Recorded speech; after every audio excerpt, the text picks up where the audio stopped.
నయ్యా జాగిరి వీరి తాత జాగిరి అన్నట్టు ఒక వర్గాన్ని కొమ్ముగాస్తూ వాళ్ళకే అందిస్తే ఎట్లా చూస్తూ కూర్చుంటామన్నా? ఏడవైనా వివక్షతనేనా? ఏడవైనా ఇదే పరిస్థితి.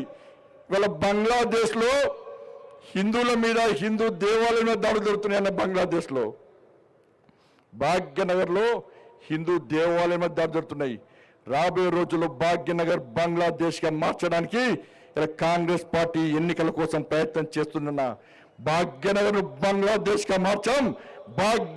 భాగ్యనగరాన్ని అభివృద్ధి చెందిన భాగ్యనగరంగా ఉంచే బాధ్యత ఇలా ప్రతి భారతీయ జనతా పార్టీ కార్యకర్తల విషయాన్ని ఈ సందర్భంగా ఈ భాగ్యనగర్ ప్రజలకు అప్పీల్ చేస్తున్నాం. ఈ ప్రభుత్వానికి చిత్తశుద్ధి లేదు వల్ల ఈ తెలంగాణ రాష్ట్రంలో అభివృద్ధి జరుగుతుందంటే, భాగ్యనగర్తో పాటు తెలంగాణ రాష్ట్రం అభివృద్ధి జరుగుతుందంటే అది కేవలం మన పైసలే. ఏమిచ్చిండు మోడీ గారు? ఏం పైసలు ఇచ్చిండు కిషన్ రెడ్డి గారు? బండి సంజయ్ అంటే మూట సంఖ్యలు మూట పెట్టుకొని వస్తుంది నీకు వచ్చిస్తావు, నీకు భాగ్యనగర్ వచ్చి నువ్వేం చేస్తావు? మరి నువ్వేం చేస్తావు తెలంగాణ రాష్ట్రంలో? మళ్ళీ ఏం చేస్తావంటే ఉచిత కరెంటు, ఉచిత గ్యాసు, ఉచిత బస్సు. ఏమంటే ఈ మూడులపై ఏం చేయలే. మేం చేస్తాం. ఈ తెలంగాణ రాష్ట్రంలో గ్రామాల్లో, గ్రామ పంచాయతీలో గ్రామీణ సడక్ యోజన కింద రోడ్లేంచింది నరేంద్ర మోడీ ప్రభుత్వం. సిఆర్ఎఫ్ నిధులతో రోడ్లేంచింది నరేంద్ర మోడీ ప్రభుత్వం. నేషనల్ హైవే రోడ్లేంచింది నరేంద్ర మోడీ ప్రభుత్వం. రైల్వేస్ ఇచ్చింది నరేంద్ర మోడీ ప్రభుత్వం. గరీబ్ కళ్యాణ్ అన్న యోజన కింద ఉచిత రేషన్ బియ్యం ఇస్తుంది నరేంద్ర మోడీ ప్రభుత్వం. రోజ్గార్ మేళా పేరుతోని యువకులకు ఉద్యోగాలు ఇస్తుంది నరేంద్ర మోడీ ప్రభుత్వం. ఆర్థిక సంఘం నిలిచింది నరేంద్ర మోడీ ప్రభుత్వం. ఉచిత గ్యాస్ ఇచ్చింది నరేంద్ర మోడీ ప్రభుత్వం. రైతు వేదికలను, శ్మశాన వాటికలు కట్టించింది నరేంద్ర మోడీ ప్రభుత్వం. ఇలా చెప్పుకుంటూ పోతే లైట్లు పెట్టింది, మోలు కట్టింది. ప్రతి కూడా చివరకు రైతులు పండించిన ప్రతి గింజ కొనేది కూడా నరేంద్ర మోడీ ప్రభుత్వం అన్న విషయాన్ని రేవంత్ రెడ్డి సర్కార్ గుర్తుంచుకోవాలి. ఇచ్చే పైసలు మావి, ఇచ్చే పైసలు కేంద్రాన్ని. ఇలా కనీసం ఎక్కడ కూడా మోడీ గారి ఫోటో పెట్టకుండా, మోడీ గారి పేరు లేకుండా, కేంద్ర ప్రభుత్వం పేరు లేకుండా ఇంద్రమ్మ పేరుతోని రాజీవ్ గాంధీ పేరుతోని ఇవాళ ఏ విధంగా మోసం చేస్తున్నా ఆలోచించండి. ఇలా ఏడగట్టుడు రేవంత్ రెడ్డి సంవత్సరం కాలే, సంవత్సరం కాలే ఇంద్రమ్మ ఇల్లు ఇస్తాడట. ఏడగచ్చినా ఇంద్రమ్మ ఇల్లు నువ్వు సంవత్సరం లోపల ఎవరి దిగచ్చి కట్టించు ఇంద్రమ్మ ఇల్లు? ఇల్లు ఎవరి అవి? ఇల్లు నరేంద్ర మోడీ ప్రభుత్వాన్ని. నరేంద్ర మోడీ ప్రధానమంత్రి ఆవాస్ యోజన కింద మేము గత ప్రభుత్వం హయాంలో బీఆర్ఎస్ పార్టీ ప్రభుత్వం నడిచే సమయంలో నరేంద్ర మోడీ గారి ప్రభుత్వం ఇల్లు ఇస్తే ఈయన సంవత్సరం రాలే, పోటీ ఆడిన సంవత్సరాలే, సంవత్సరం లోపల ఇల్లు కట్టించినట. ఇంద్రమ్మ కమిటీలు ఇస్తాడట, ఇల్లు ఇస్తాడట. ఏదో తట్టమోస్తావా నువ్వు? బేస్మెంట్ పెట్టినావా నువ్వు? ముగ్గు వస్తావా? ఏమన్నా ఏం చేస్తావన్నా? ఇల్లు మనవి మళ్ళీ ఇంద్రమ్మ పేరుతో మోసం చేసే ప్రయత్నం చేస్తాడు. అడ్డుకోండన్నా. ఏడ ఇంద్రమ్మ ఇల్లు ఇస్తే కూడా పక్కా మీరు పోండి, అక్కడ మోడీ గారు ఫోటో పెట్టండి. ఇది నీ అయ్యే జాగిరి, ఎవరు నీ తాత జాగిరి, ఇది నరేంద్ర మోడీ ఈ కేంద్ర ప్రభుత్వం ఇచ్చిన ఇండ్లు అని చెప్పి బాగా జాబితా చెప్పాలన్న. పేపర్ వాళ్ళు రాస్తారా, టీవీలు చూపెడతారా మాకు సంబంధం లేదు. కానీ గల్లీలో కొట్టాల్సిన బాధ్యత మనది, ఈ రేవంత్ రెడ్డి సర్కారుకు చిత్తశుద్ధి లేదు. ఇలా అన్ని వ్యవస్థలు మొత్తం సర్వనాశనం చేశాడు. ఇలా అర్బన్ నక్సల్ చేతిలో ఇలా కీలు బొమ్మగా మారిండు ఈ రేవంత్ రెడ్డి. విద్యా కమిషన్ లో కానీ అనేక నామినేటెడ్ పోస్టుల్లో ఇలా అర్బన్ నక్సల్స్ భావజాలం ఉన్న వ్యక్తులను తీసుకొచ్చి వాళ్లకు నామినేటెడ్ పోస్ట్ ఇచ్చిన మంత్రివర్గంలో సగం మంది అర్బన్ నక్సల్స్ భావజాలం ఉన్నోళ్ళే.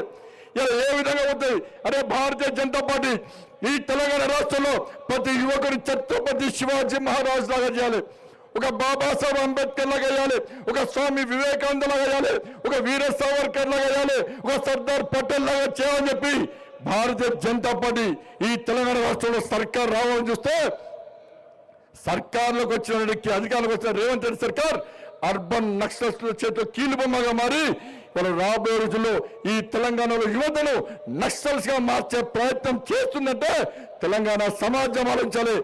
మీరు స్వామి వివేకానంద, ఛత్రపతి శివాజీ, సర్దార్ పటేల్, బాబాసాహెబ్ అంబేద్కర్, జ్యోతిరావు పూలే అనుకుంటున్నారా, లేకుంటే అర్బన్ నక్సల్స్ గా మారాలనుకుంటున్నారా? తెలంగాణ సమాజం ఒక్కసారి అంచాలి. ఏడా ఆ ప్రభుత్వానికి ఈ ప్రభుత్వానికి తేడా లేదు. బీఆర్ఎస్ పార్టీ ప్రభుత్వంలో ఇదే పరిస్థితి. బీఆర్ఎస్ పార్టీ ప్రభుత్వంలో ఎవరైతే కొంతమంది అధికారులు ఇలా అడ్డగోలుగా పైసలు సంపాదించి కేసీఆర్ కుటుంబానికి మూటా ముళ్ళా చెప్పారు. అదే అధికారులు ఇలా ప్రధాన పోస్టుల్లో బీఆర్ఎస్ కాంగ్రెస్ పార్టీలో పనిచేస్తున్నారు. ఏ అధికారి మీద చర్యలు? బీఆర్ఎస్ కాంగ్రెస్ ఒకటే. ఇలా కాళేశ్వరం మీద కేసు లేదు, ఫోన్ ట్యాపింగ్ మీద కేసు లేదు, ఫామ్ హౌస్ కేసు మీద కేసు లేదు, దొరడి మీద కేసు లేదు, గొర్రెల స్కామ్ బర్రెల స్కామ్ మీద కేసులు లేవు. ఇలా కేటీఆర్ అరెస్ట్ చేస్తున్నారు, కేసీఆర్ అరెస్ట్ చేస్తున్నాడు. అరెస్ట్ చేస్తాంటూ కేసీఆర్ ఢిల్లీ పోతున్నాడు, కాంగ్రెస్ వాళ్ళకి పైసలు ఇస్తున్నాడు, రేవంత్ రెడ్డి కుటుంబానికి రేవంత్ రెడ్డి పైసలు ఇస్తున్నాడు అన్న. వీళ్ళిద్దరు ఒకటే అన్న బీఆర్ఎస్ కాంగ్రెస్.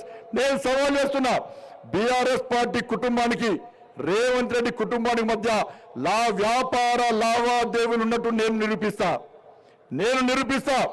ఇలా సిద్ధమా? కాంగ్రెస్ పార్టీ వాళ్ళు ఇలా బీఆర్ఎస్ పార్టీలు చెప్పాలి, వాళ్ళిద్దరు ఒకటే. అందుకే వీళ్ళు కొట్టినట్టు చేయి, నేను ఏర్చోటి చేస్తుంటారు.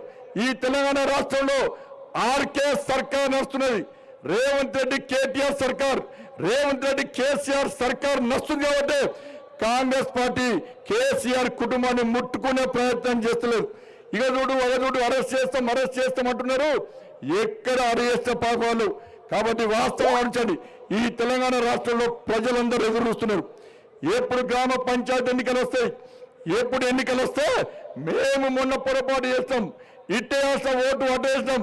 ఈసారి ఆ పొరపాటు గ్రహించాం కాబట్టి పార్లమెంట్ ఎన్నికల్లో బీఆర్ఎస్ పార్టీని అడ్రస్ లేకుండా చేసి భారతీయ జనతా పార్టీని 8 స్థానాల్లో గెలిపిస్తామని చెప్పి ఈ రోజు ప్రజలు భావించారు. కాబట్టి మనకు 8 స్థానాల్లో 8 పార్లమెంట్ సభ్యులుగా మనల్ని గెలిపించిన విషయాన్ని ఒక్కసారి మనం అందరూ గుర్తుంచుకోవాలి.